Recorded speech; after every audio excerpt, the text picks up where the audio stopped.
भूत प्रेत और स्वप्नों को लेकर कई पुरानी कहानियां और डरावनी कहानियां प्रचलित हैं, जिनमें कहा जाता है कि ये अदृश्य शक्तियां रात के समय, विशेष रूप से रात के 12 बजे के बाद अधिक सक्रिय होती हैं। इसका मुख्य कारण हमारी संस्कृति और लोककथाओं में छिपा हुआ है। आइए जानते हैं कुछ प्रमुख कारण।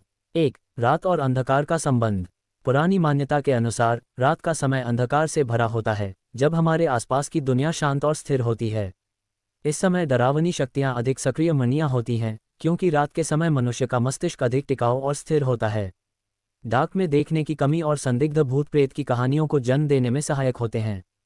2. रात्रि के 12 बजे का समय विशेष, पश्चिमी और 3. पुरानी लोक कथाओं का प्रभाव हमारे समाज। 4. मानव मनोविज्ञान, रात। 5. विज्ञान और तर्कशास्त्र। वैज्ञानिक दृष्टिकोण से देखा जाए तो भूत प्रेत और दर्शन की मान्यता प्रमाणित नहीं है।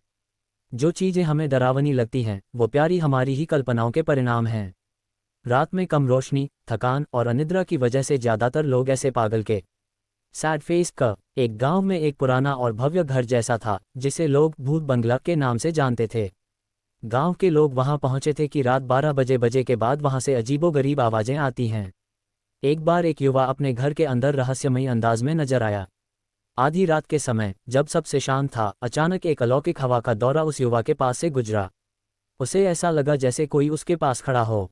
तभी उसने पीछे से किसी के चलने की आवाज़ सुनी। जब मुचा तो वहां कोई नहीं था। डर से उसका दिल तेजी से देखने लगा। उन्हें बाहर के लिए मुचा पसंद है। उनका सामने एक सफ़ेद मोती साया दिखा। उसकी आंखों में डर साफ झलक रहा था। उस साये ने अपनी तरफ बढ़ते हुए कहा, तुमने मेरी नींद खोल दी है, अब तुम भी। वह युवा बिना कुछ सोचे समझे गांव की ओर दौड़ता रहा और फिर कभी उस गांव की तरफ मुड़कर नहीं देखा। गांव में ये घटना मशहूर हो गई और तब से किसी ने भी उस धमाके को अंजाम दिया। ये कहावत एक काल्पनिक है, लेकिन ऐसे चुंबन और